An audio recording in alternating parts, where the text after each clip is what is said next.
نبی پاک کو نا اپنے دادا سے بڑا پیار ہے، بڑا دادا سے، والد سے تو ہوتا ہی ہے، ماں سے تو ہوتا ہی، حضور کو اپنے دادا سے۔ بخاری شریف میں حدیث ہے، جناب ابو سفیان رضی اللہ تعالیٰ عنہ حدیث کے راوی ہیں، فرماتے ہیں کہ جنگ میں حضور کے ساتھ تھا فتح مکہ کے بعد، تو کافروں نے بڑا شدید حملہ سامنے سے کر دیا۔ فرماتے ہیں جب انہوں نے شدید حملہ کیا تو مسلمان تھوڑے پیچھے ہٹے، ارادہ یہ تھا کہ نئی منصوبہ بندی کے ساتھ آگے بڑھیں گے۔ کہتے ہیں میں نے نبی پاک صلی اللہ علیہ وسلم کے گھوڑے کی لگام تھامی ہوئی تھی، صحابہ پیچھے ہٹے پر حضور نہیں پیچھے ہٹے اور آگے بڑھے، تو میں نے کہا یا رسول اللہ سب لوگ پیچھے ہٹ رہے ہیں، ذرا پیچھے ہٹ کے نئی حکمت عملی، نئی تازگی کے ساتھ وار کریں گے تاکہ مقابلہ کر سکے، تو جنگ کا موقع ہے، جنگ کا وقت ہے۔ اور حضور وہاں نعرہ کیا لگاتے ہیں؟ فرمایا پیچھے نہیں ہٹنا، کیوں؟ انا النبی لا کاذب، انا ابن عبد المطلب لا کاذب، فرمایا پیچھے نہیں ہٹنا ہے۔ ایک تو اس لیے نہیں ہٹنا کہ میں نبی ہوں اور یہ بھی سچ ہے، اور اس لیے بھی پیچھے نہیں ہٹنا کہ میں کوئی معمولی آدمی نہیں، میں عبد المطلب کا پوتا ہوں۔ نبی پاک صلی اللہ علیہ وسلم کو بڑا پیار ہے، انا ابن عبد المطلب، اور میں کوئی معمولی آدمی نہیں، میں عبد المطلب کا پوتا ہوں۔ یہ جنگوں میں حضور اعلان کرتے۔ اب دوسری کتاب دیکھی الوفا شریف میں اور شفا شریف میں حدیث ہے، حضرت عمر فاروق راوی ہیں، فرماتے میں کھڑا تھا، یہودیوں کا ایک بہت بڑا عالم ہے، زید بن دسنہ اس کا نام ہے، حضرت بلال حبشی رضی اللہ تعالیٰ عنہ فرماتے ہیں کہ جب کہیں ضرورت پڑتی تھی تو ہم لوگوں سے قرضہ لیتے تھے۔ وہ ایک دن مجھے کہنے لگا مجھ سے قرضہ لے لیا کرو، میرے پاس پیسے پڑے ہوتے ہیں۔ میں نے اس سے قرضہ لے لیا نبی پاک صلی اللہ علیہ وسلم کے مہمانوں کے لیے، کیونکہ میری ذمہ داری تھی مہمانوں کی دیکھ بھال۔ آپ فرماتے ہیں کہ ابھی اس کے حضرت عمر فرماتے ہیں کہ وعدے میں 3 دن باقی تھے، میں حضور کے ساتھ تھا، وہ عالم تھا یہودیوں کا، تورات جانتا تھا، تو چوک میں اس نے کھڑا کر لیا اور کھڑا کر کے کہنے لگا نبی کریم صلی اللہ علیہ وسلم سے کہ میرے پیسے دیں۔ تو حضور صلی اللہ علیہ وسلم نے فرمایا کہ ابھی تو 3 دن باقی ہیں وعدے میں، انشاءاللہ وعدے پہ دے دیں گے۔ میں نے جو مضمون چھیڑا ہے وہ میں نے مکمل کرنا ہے، آپ میری بات پہ توجہ کرنا۔ میں کہہ چکا ہوں کہ حضور کو دادا سے بڑا ہی پیار ہے۔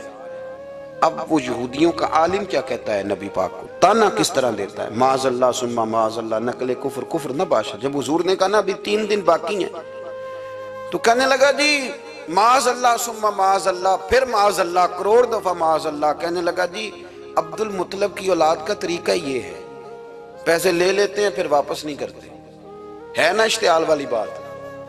یعنی ویسے ہی آپ کسی کو کہیں کہ تیرے دادے کی اولاد شاری کا طریقہ ہی وہ گرم ہو جائے گا، اور اگر یہ کہہ دیا جائے اس ذات کے بارے میں جس سے آپ پیار بھی عشق کی حد تک کرتے ہوں، تو اب تھپڑ تو بنتے ہیں نا 4، اب ڈنڈا تو بنتا ہے نا۔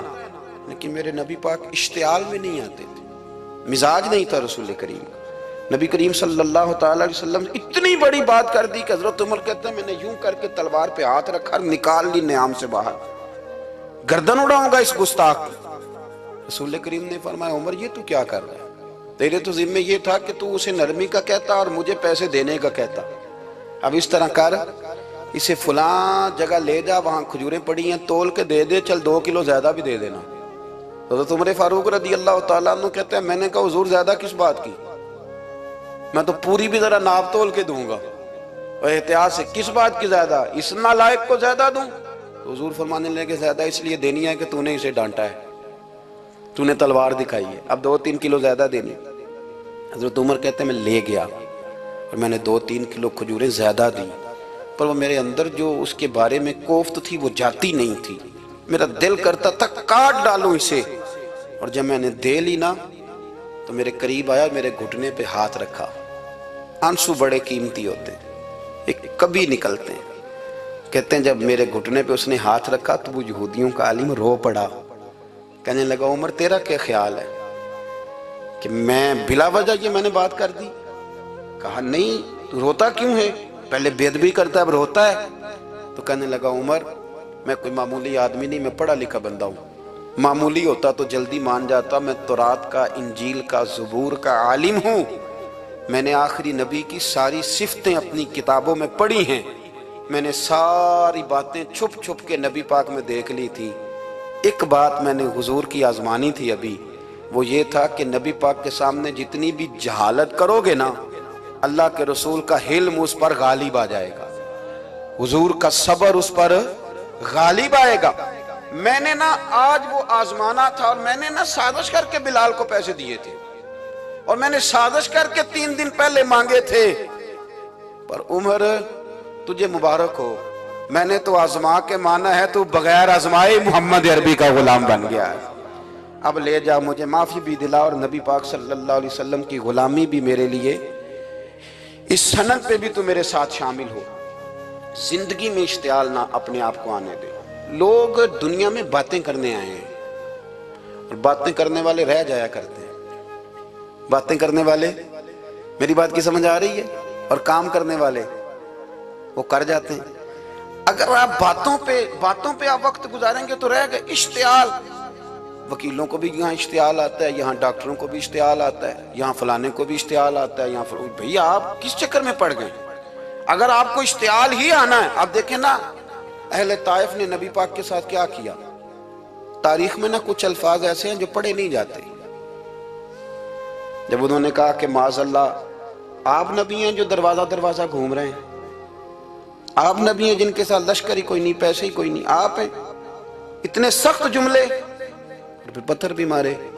اشتعال تو 1.5 منٹ میں آ جاتا ہے بندے کو، اور ہمارے ہاں تو رہ بھی صرف اشتعال ہی ہے، صرف اشتعال ہی ہے، جس کو دیکھو اسے اشتعال ہے، ادھر بھی لڑائی، ادھر بھی دنگا، ادھر بھی فساد۔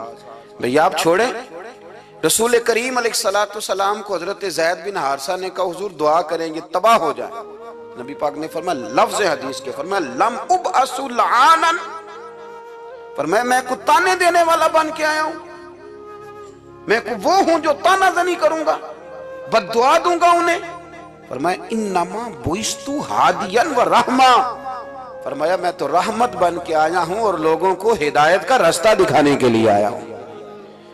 زندگی میں کبھی بھی اشتعال۔ ایک بات اور کرنی ہے آپ سے، اس پر بھی آپ نے خاص توجہ کرنی ہے، جو ہمارے لیے سرکار کی محتاجی میں سے خیرات ہم نے لینی ہے، وہ یہ ہے کہ نبی پاک صلی اللہ علیہ وسلم کو نا قرآن مجید نے حریص کہا۔ اللہ اکبر۔ یہاں شاید آپ مجھے کہہ دیں تو میں ناراض ہو جاؤں، لیکن قرآن نے کہا حریص علیکم بالمؤمنین رؤوف الرحیم۔ اللہ کرے کہ ہم قرآن کے الفاظ پر غور کریں۔ حریص علیکم، اے میرے محبوب کے غلاموں، نبی پاک صلی اللہ علیہ وسلم نا تم پر حریص ہیں، یعنی تمہاری بھلائی چاہنے میں جلدی کرتے ہیں، تمہاری بھلائی چاہنے میں۔ یہ ایسے الفاظ ہیں کہ اس سے بڑھ کر میں ان کا معنی نہیں کر سکتا، اگرچہ علماء تفسیر نے حریص علیکم کے کئی معنی بیان فرمایا محبوب کو جلدی ہے۔ بیٹا بھی اماں سے کہتا ہے اماں آہستہ آہستہ ہی میری ترقی ہوگی نا۔ اب مرید بھی پیر صاحب سے کہتا ہے حضرت صاحب ہوں میں شروع کرتے لئیے سویرے اٹھتے پہنا تے اے میں ہولی ہولی کر کے داڑھی، مجھے تو خیر بہت سارے کہتے ہیں، اس لیے ایک میرے سنگی ہیں اللہ تعالیٰ انہیں جزائے خیر دے، وہ جنوبی پنجاب سے ہیں تو وہ سرائکی ہیں۔ اب ہمیں اللہ نے یہ اعزاز دیا ہوتا ہے کہ ہمارے پاس ہر زبان کا بندہ ہوتا ہے، اس لیے کئی دفعہ اپنی زبان بھی گڈ مڈ ہو جاتی ہے، کیونکہ سب سے بات کرنی ہوتی ہے نا جی۔ تو مجھے کہنے لگے ایک دن فون کر کے پیر صاحب مبارک ہو گئے۔ میں نے کہا جی خیر مبارک، کیا ہوا؟ کہنے میں ان چھوٹی چھوٹی داڑھی رکھ لئی اللہ دے فضل نہ۔ میں کہا چلو میں تیری مبارک قبول کیتی تو مہربانی کریے انہوں کھاد شاد باندھا رہی تاکہ تھوڑی بڑی بھی ہو ہی جائے کہ مبارک ہوئے۔ میں چھوٹی چھوٹی، میں کہا چلو اللہ کریم خیر کرے گا بڑی بھی ہو جائے، حالانکہ داڑھی کا کوئی وزن ہی نہیں ہوتا، کیوں ہوتا ہے نہ چھوٹی کا نہ بڑی کا، اللہ سمجھنے کی توفیق عطا فرمائے۔ باہر کا جو بات عرض کرنی ہے اس کی طرف آتا ہوں آپ حضرات سے۔ حریص علیکم، بھئی ہر بندہ کہتا ہے میں آہستہ آہستہ چلوں گا، لیکن نبی پاک صلی اللہ تعالیٰ علیہ وسلم نے شوق رکھتے میری امت کو جلدی سے خیر ملے، جلدی سے۔ آپ دیکھیں نا ہم نے نا اصل میں سنی تقریریں، سنانے والوں نے سنا دیں، بس وہ ٹھیک ہے ایک نظام ہے، لیکن کبھی کبھی نا ہم الجھ جاتے ہیں، اڑ جاتے ہیں کہ یار ایسے بھی ہوتا ہے۔ نبی پاک جلدی کرتے ہیں اپنی امت کو خیر دینے میں، جلدی۔ حضرت ابو ہریرہ نے حافظہ مانگا تو فٹافٹ دیا حضور، حضرت جابر ابن عبداللہ نے کہا حضور گھر میں غربت ہے، تو فرمایا یہ کلو لے جا، کھول کے نہ دیکھنا کھجوریں، کھاتا رہنا، ختم کوئی نہیں ہوگا۔ جس نے جو مانگا نہ جو، ذرا جلدی کر کے، مرنا ہے، پھر قبر میں جانا ہے، پھر قیامت تک قبر میں لیٹنا ہے، پھر قبر سے اٹھنا ہے۔ وَإِذَا الْقُبُورُ بُعْثِرَتْ عَلِمَتْ نَفْسٌ مَا قَدَّمَتْ وَأَخَّرَتْ، پھر وہاں سے اٹھ کے حساب دینا ہے۔ حساب کے بعد جنت دوزخ کا فیصلہ ہونا ہے۔